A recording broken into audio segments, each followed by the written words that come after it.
the value of k for which minus 4 is 0 of the polynomial x square minus x minus the bracket 2k plus 2 is ይሄ የ10ኛ ክፍል ጥያቄ ነው። ሩት 0 ሰጥተውናል።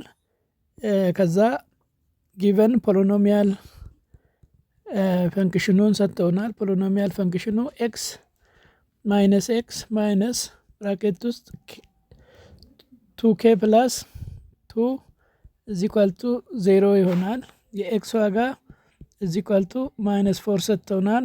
therefore -4 the whole square minus -4 minus 2k minus እቺን ማይነስን ማባዛት ነው is equal to 0 ይሆናል።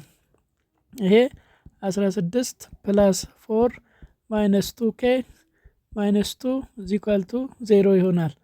16 እና 4 20 20 እና 20 ሲቀነስ 2 18 minus 2k is equal to 0 ይሆናል። 2k is equal to 18 ሲሆን divided both side by 2 የk ዋጋ is equal to 9 ይሆናል ማለት ነው።